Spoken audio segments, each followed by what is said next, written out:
High friend welcome to my channel blessings cake. देखुन जन्मदिने cake काटार आगेई आमी केकटा केटे फेललाम।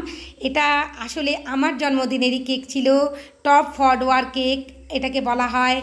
और এই केकटा खूब मोस्ट ट्रेंडिंगे चलছে। और आमी चाচ্ছিলাম एक्सपेरिमेंट काके दिए करब, तो आमी निजेके दिएई करे फेललाम। कारोर उपर तो एक्सपेरिमेंट करा जाए ना, ताई एक्सपेरिमेंट निजेके दिएई करे फेललाम। आमार जन्मदिने आमी निजेई এই केकटा बानालाम और केकेर काटार आगेई आमी केकटा केटे फेललाम। যাই হোক দেখুন খুব সুন্দরভাবে বানিয়েছি। আপনাদেরকে পুরো ভিডিওটায় টিপস অ্যান্ড ট্রিক সহ আমি কি ভুল করেছি কি ঠিক বলে করেছি সমস্ত কিছুই আমি এখানে আলোচনা করেছি। প্লিজ ভিডিওটা স্কিপ না করে দেখবেন আর পারফেক্টভাবে এরকম কেক বানাবেন প্রিয়জনের জন্মদিনে বা নিজের জন্মদিনে আর খুশি করে দেবেন। নিজেকেও তো খুশি করা একটা কাজ না বন্ধুরা, নিজে খুশি থাকলেই তো সব কাজ করা যায়। তাই আমি আমার জন্মদিনে এরকম কেক বানালাম, কিন্তু কাটার অংশটা আমি এখানে ভিডিও দিচ্ছিলাম না, কারণ সেটা আর দিলাম না, পরে আমি কখনো দেব।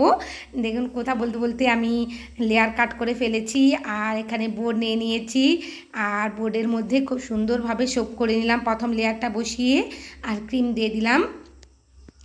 আপনারা যে যেমন ক্রিম পছন্দ করেন, যতটা পরিমাণ খেতে পছন্দ করেন অবশ্যই সেরকম ক্রিম দিয়ে দেবেন। এটাও ম্যাঙ্গো কেকের উপর বানিয়েছিলাম, কারণ আমার বাড়ির সবাই আর আমিও খুব ম্যাঙ্গো কেক খেতে ভালোবাসি। খুব সুন্দর একটা ফ্লেভারের হয়, টেস্টও খুব ভালো হয়, তাই আমি এটা ম্যাঙ্গো ফ্লেভারের উপরই করেছিলাম।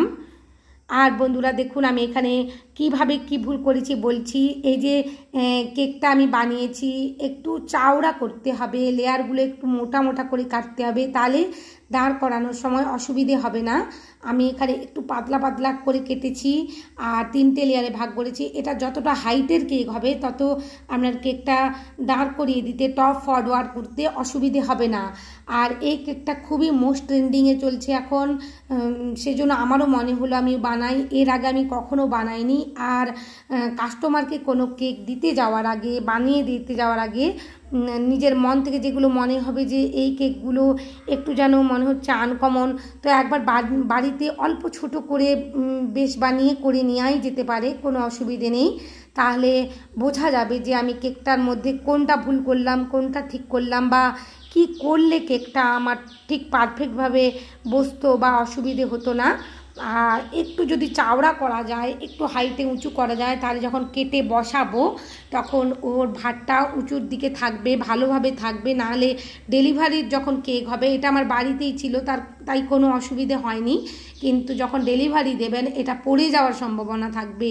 তাই সবসময় বলবো একটু চাওড়া করে বা উঁচু করে করার চেষ্টা করবেন। এই কেকগুলো যতটা লেয়ারটা চাওড়া থাকবে তখন বসানোর সময় অসুবিধে হবে না। আমি যেই অসুবিধাটায় পড়েছি প্রথমবারে করতে গিয়ে, দ্বিতীয়বার অবশ্যই করব না সে ভুল। আর দ্বিতীয়বার এরকম ধরনের কেকের অর্ডার এলে আমার কাছে আমি অবশ্যই সেটা আপনাদের সাথে শেয়ার করব। আমার বন্ধুরা অবশ্যই ভালোভাবে সেটা করতে পারবেন আশা রাখছি। আর ভিডিওটা যদি ভালো লেগে থাকে প্লিজ চ্যানেলটা সাবস্ক্রাইব করবার অনুরোধ জানালাম। আর পাশে থাকা বেল আইকনটি অবশ্যই ক্লিক করবেন, লাইক শেয়ার কমেন্ট করতে ভুলবেন না। ধীরে ধীরে আমি ক্রাম কোটিং করে ফ্রিজের মধ্যে সেট করতে রেখে দিয়েছিলাম। এরপর অল্প অল্প করে ক্রিম দিয়ে আমি এখানে ফিনিশিং করে নেব। বেশি ক্রিম দেব না, কারণ বাড়ির কেউ বেশি ক্রিম অত পছন্দ করে না, তাই অল্প ক্রিমের উপরই যতটা সম্ভব করবার আমি চেষ্টা করেছি। কিন্তু তারই মধ্যে ক্রিম তো দিতেই হয়, নাহলে কেকের ফিনিশিং আসবে না। এখন দেখছি বিভিন্ন জায়গায় এরকম ধরনের কেকগুলো খুবই চলছে, আর সেজন্য আমিও ভাবছিলাম যে মনে মনে আমার কাছে অর্ডার আসুক, কিন্তু এই ধরনের কেকগুলোর অর্ডার হঠাৎ করে কেউ তেমন দেয় না। আমি যেখানে থাকি সবাই সেই গতানুগতিক গোল বা চারকোনা বা হার্ট শেপের কেকই অর্ডার করে। তো আমি কার জন্মদিনে বানাবো ভাবছিলাম, আমার কোনো প্ল্যান ছিল না যে আমার জন্মদিনে আমি কেক বানাবো, কিন্তু এই কেকটা প্র্যাকটিস করবার জন্য আমি বললাম যে না আমি এই কেকটা বানাবো। আমার একটা অর্ডারও ছিল ওই দিনই। আমি তাহলে 1.5 পাউন্ড, এটা 1.5 পাউন্ডের কেক ছিল, আর যেটা আমার অর্ডারে ছিল 1 পাউন্ডের। একই সাথে আমি বেশ বানিয়ে নিয়েছিলাম 5টা ডিম দিয়ে। আমি এই কেকটা 1.5 পাউন্ডের করেছি, কিন্তু আমি একটা ভুল করেছি বন্ধুরা। এখানে বললাম যে 6 ইঞ্চির মোল্ডে যদি আমি বানাতাম তাহলে কেকটা একটু পারফেক্টভাবে দাঁড়িয়ে থাকতো। এখানে আমার অসুবিধে হচ্ছিল, আপনাদের আমি ভিডিওর মাধ্যমে দেখিয়ে দেবো, আপনারা পুরো ভিডিওটা দেখতে থাকুন আমার কি অসুবিধে হচ্ছিল এই কেকটা বানাতে গিয়ে। আর সবসময় আমি 1.5 পাউন্ডের কেকটা 7 ইঞ্চির মোল্ডে বেক করেছিলাম, একটু চওড়ার দিকে বড় হয়েছিল কিন্তু উঁচুর দিক থেকে একটু কম হয়েছিল।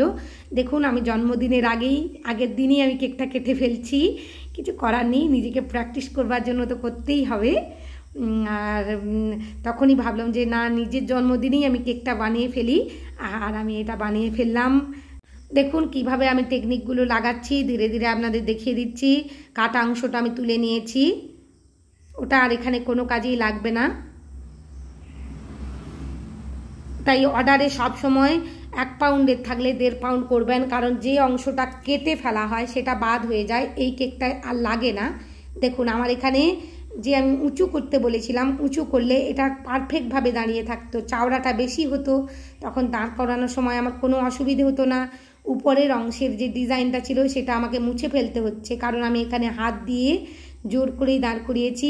আর একটা বন্ধুরা ডেলিভারি দেওয়ার সময় এভাবে ভুল করবেন না, তাহলে এটা আমার বাড়িতে ছিল বলে কোনো অসুবিধে হচ্ছিল না, কিন্তু পড়ে যাওয়ার সম্ভাবনা থাকবে। তাই একটু চওড়ার দিকে, উচ্চতার দিকে উঁচু করবেন, যাতে কাটার সময় চওড়া হয় আর দাঁড় করানো যায়। আর অবশ্যই বোর্ডের মধ্যে একটু ক্রিম লাগিয়ে নেবেন। দেখুন আমি এখানে বোর্ডের মধ্যে ক্রিম লাগিয়ে নিচ্ছি। ক্রিম লাগিয়ে নিলে আটকে থাকবে, কোনো রকমের অসুবিধে হবে না, কোনো দিকেই পড়বে না, কিছুই হবে না। আমি ম্যানেজ করে নিয়েছি এটা।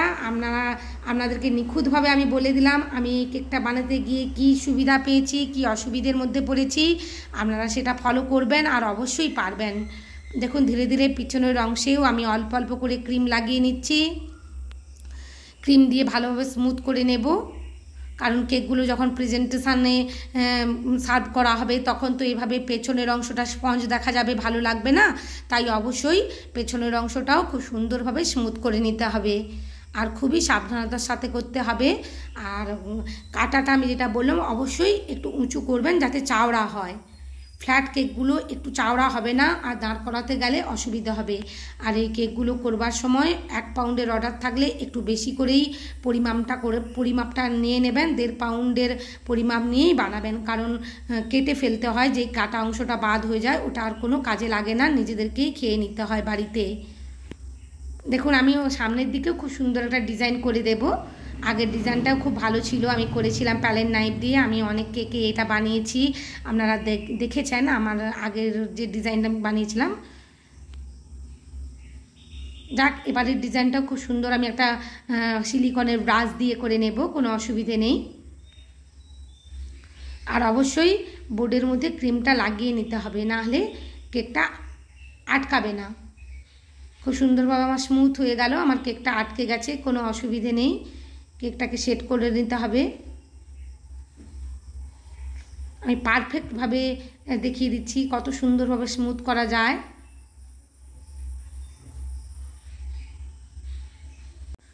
আর ভালোভাবে এই অবস্থায় বোর্ডটা মুছে নিয়ে ফ্রিজের মধ্যে সেট করতে রেখে দিতে হবে কিছুক্ষণ, তারপরে ডিজাইনগুলো করলে ভালো। আমি ফ্রিজের মধ্যে কিছুক্ষণ সেট করতে রেখে দেব। দেখুন এক্সট্রা ক্রিমগুলো আমি তুলে নিচ্ছি, আর একটু স্মুথ যেন আমার মনে হচ্ছিল করলে ভালো লাগবে, তাই আমি করে নিলাম। আর সব সময় যা কিছু এক্সপেরিমেন্ট নিজের বাড়িতেই করবেন, কখনো কাস্টমারের সাথে করবেন না। খারাপ হোক ভালো হোক সমস্ত কিছুটাই নিজে বুঝতে পারবেন। তাহলে আমি যেমন বুঝেছি এখানে কোন কোন অসুবিধাগুলো সম্মুখীন হয়েছি আমি, আর কোনগুলো করব কোনগুলো করব না এই কেকটা বানাতে গিয়ে। বোর্ডটা অবশ্যই খুব সুন্দরভাবে কিচেন রুমাল দিয়ে ক্লিন করে নিয়েছি। এরপর একটা সিলিকনের ব্রাশ দিয়ে ভালোভাবে একটা ডিজাইন করে নেব, যাতে দেখতে আরও ভালো লাগে। যতটা সম্ভব দেখানোর চেষ্টা করেছি, একটু দেখে নেবেন বন্ধুরা। এই ডিজাইনগুলো এখন খুব চলছে এই ধরনের কেকগুলোতে। অবশ্যই ব্রাশটা বারবার কিচেন রুমালে ক্লিন করে নিতে হবে। বোঝাই যাচ্ছে না যে কেকটা আমি আবার এখানেই কমপ্লিট করেছি খুব ভালোভাবে। এবার উপরের অংশ থেকেও একটা ডিজাইন করে নিচ্ছি।